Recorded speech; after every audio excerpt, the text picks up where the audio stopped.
Kesultanan Islam Bima adalah salah satu kesultanan Islam di Nusantara yang gigih dalam melawan kehadiran Belanda VOC. Namun, kisah perjuangannya belum banyak diketahui, serta jarang disajikan dalam sajian sejarah nasional. Kronik Bima menyebutkan bahwa Abdul Qahir, Sultan Bima pertama, memeluk agama Islam pada tanggal 15 Rabiul Awal, tahun 1030 Hijriah, bertepatan dengan tanggal 7 Januari tahun 1621, yang menandai telah berdirinya Kesultanan Bima yang bercorak Islam. Perlawanan perang terhadap Belanda, dimulai saat keikutsertaan Sultan Bima kedua Sirajuddin, dalam membantu sekutu sekaligus kerabatnya, yaitu Kesultanan Goa Talo. Namun kekalahan Sultan Hasanuddin dan sekutunya terhadap Belanda, mengakibatkan terjadinya Perjanjian Bongaya pada tahun 1667.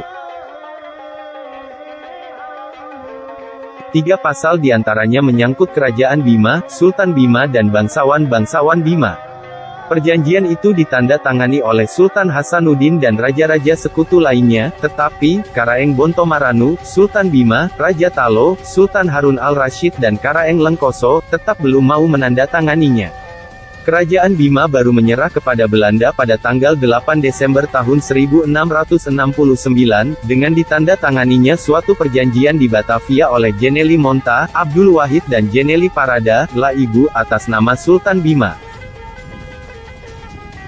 Ketika Sultan Hasanuddin benar-benar jatuh dan berakhir perlawanannya, akibat serangan gabungan VOC dan Arum Palaka pada tahun 1670, setelahnya, sisa-sisa laskar pendukung Sultan Hasanuddin beserta sekutu, lebih banyak memilih pergi ke Pulau Jawa dan Madura. Mereka datang dalam beberapa gelombang. Salah satu rombongan yang berangsur datang adalah pimpinan Karaeng Galesong, yaitu salah satu putra Sultan Hasanuddin, mendarat bersama rombongannya di Pelabuhan Banten pada tahun 1671. Kedatangan Karaeng Galesong ke Banten adalah untuk membantu Sultan Ageng Tirtayasa dalam melawan VOC. Di tengah berlangsungnya Perang Banten, Raden Kejoran, yaitu mertua Raden Trunojoyo, meminta bantuan kepada Karaeng Galesong untuk membantu Raden Trunojoyo melawan Amangkurat Mataram dan VOC, di Jawa Tengah dan Jawa Timur. Sekitar 1675, Karaeng Galesong bergabung dengan Raden Trunojoyo. Ternyata dalam aliansi Trunajaya, terdapat juga putra mahkota Sultan Bima Sirajuddin, yaitu Pangeran Nuruddin, yang juga saat itu sedang menimba ilmu agama di pesantren milik cucu Sunan Gunung Jati Cirebon.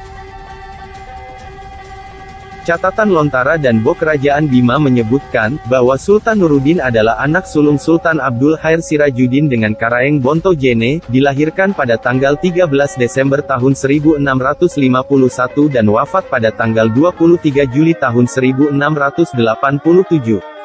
Sebagai putra mahkota ia mendapat nama Mak Parabung Daeng Matali Karaeng Panaragang. Ia menikah dengan putri bangsawan Goa bernama Daeng Tameng. Pada tahun 1677, upaya pasukan Trunojoyo berhasil dalam memerangi Amangkurat Mataram, yang pada waktu itu terkenal lalim, menjadi musuh bersama, banyak pihak yang mendukung langsung maupun tidak langsung, mulai dari Banten, Cirebon, dan penguasa-pengusaha di Jawa yang tidak suka dengan Amangkurat. Amangkurat kemudian wafat dalam pelariannya menuju Tegal.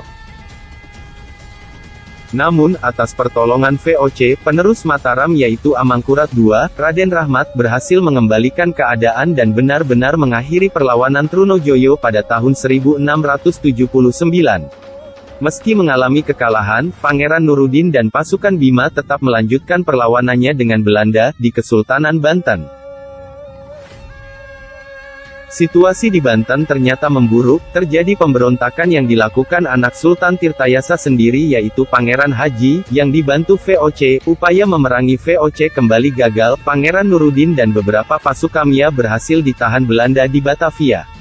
Tempat Pangeran Nuruddin dan pasukannya ketika ditangkap, konon dinamakan Tambora.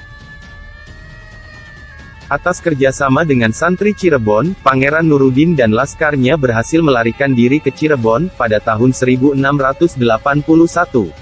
Bersamaan di tahun itu juga, Cirebon sudah mengadakan perjanjian kerjasama dengan VOC, Pangeran Nurudin dan pasukannya tidak diapa-apakan oleh VOC, dan kembali ke Bima dengan membawa ulama dan penasehat Syekh Umar Banten. Sebelum pulang, Kesultanan Cirebon memberikan kenang-kenangan kepada Pangeran Nurudin, pusaka-pusaka keraton, di antaranya payung kebesaran, atau yang dikenal Paju Monca. Terjalinnya hubungan begitu baik antara Pangeran Nurudin dengan Kesultanan Cirebon, selain sebagai santri warisan Gunung Jati, juga terkait peristiwa sebelumnya.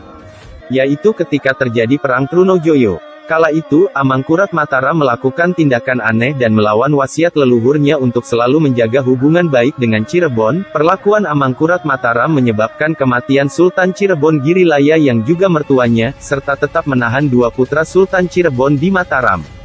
Atas bantuan pasukan Trunojoyo yang di dalamnya ada Pangeran Nurudin, berhasil membawa dua putra itu kembali ke Cirebon. Dua putra inilah, yang kemudian menjadi Sultan Kasepuhan dan Sultan Kanoman, yang memerintah Cirebon secara bersama-sama. Dan Pangeran Nurudin diangkat menjadi Sultan Bima ketiga pada tahun 1682, menyandang gelar Mawa Apaju, sang pembawa payung kebesaran. Demikian sepenggal kisah tentang Sultan Nurudin Bima, mohon maaf dan koreksinya bila ada yang keliru.